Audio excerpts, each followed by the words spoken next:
Hi, my name is Hernandez, and this is the video for my communications class.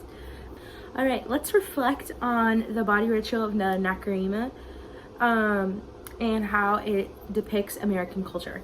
So the article starts off by warning the reader that there are extremes to which human behavior can go. And it is interesting how it starts off this way because despite being so different from the culture, the Nakarima's culture and rituals, they're still human.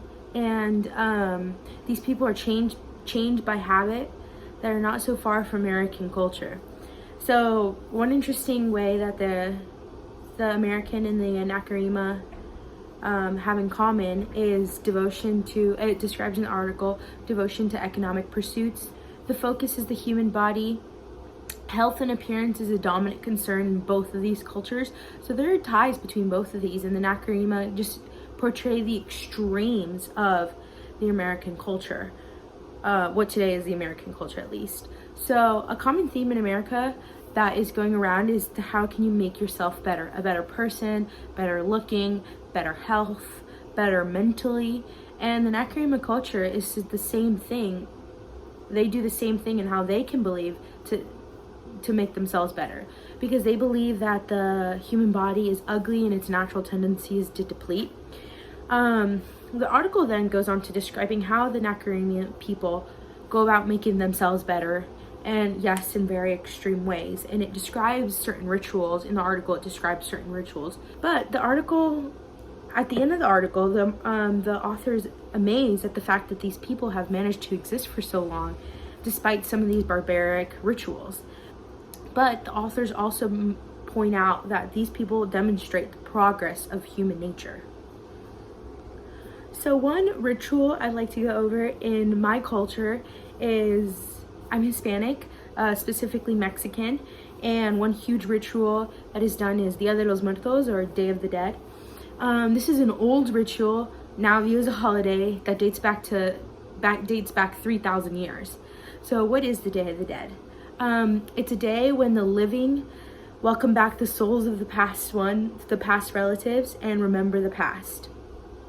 The Day of the Dead is celebrated modernly with costumes and parades, and with shrines dedicated to the deceased loved ones.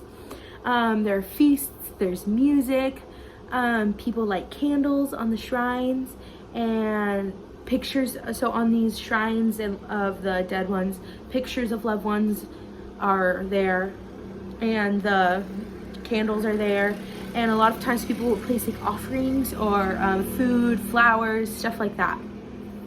So la calabaza, or the skulls and the skeletons, are familiar symbols of the Day of the Dead. One of the most iconic and recognized icons of the Dia de los Muertos is la calabaza Catrina. Day of the Dead symbolizes the celebration of living life, honoring a life once lived. So it's a really beautiful celebration. So it changes throughout history. So it started off in the Aztec culture, and has now more modernly, specifically in the Hispanic culture. It's a month-long. Before, it was a month-long celebration. There were more offerings, and there were more spiritual offerings. So it wasn't like food or stuff like that. It was more like blood ritual offerings. And it was a more somber affair, so it's not as festive as it was now. And when the Spaniards colonized Mexico, All Saints and All Souls Day, which Dia de los Muertos replaced, they attempted to tone down the celebrations because it posed a threat to official political and religious establishment at the time. And the Day of the Dead did not really have too much significance in the U.S., at least in America, until 1970s, when the holiday took on a new purpose. One way that the Dia de los Muertos and the U.S. connects in values is that by looking at the past, by remembering the loved ones, we see all the hard work that they've done to get us to places, and remembering our past loved ones allows the appreciation of hard work. And an American value is the American dream, in that if you work hard enough, you can you can have the dreams that you desire. And a lot of the times, Dia de los Muertos is a commemorance of all the hard work our relatives and our past loved ones have done, and just a reverence to their work. So now I kind of just want to talk about how Dia de los Muertos has changed American culture and how its change has affected U.S. culture.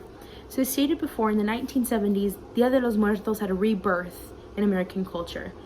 In Day of the Dead in the U.S., the Immigration and Transformation of a Culture Phenomenon article, it said, Chicago artists mobilized to promote Day of the Dead celebration as a route to political protest, a method for building Latino identity, and a celebration of Latino pride. So this rebirth of its significance in America has allowed the Day of the Dead to hold a deeper and stronger meaning than it had before. And yes, its meaning before was deep and strong, but now it has more significance. So Day of the Dead is now used to commemorate immigrants, rights to citizenships, lives lost trying to cross the United States border, and of course, the remembrance of dead loved ones. And not only has it done this, but its effect has also created a community between Latinos and not Latinos. In the American culture, it is often common for people to ignore the death of loved ones, but Dia de los Muertos provides an outlet for those people seeking to remember not what was lost, but what was given.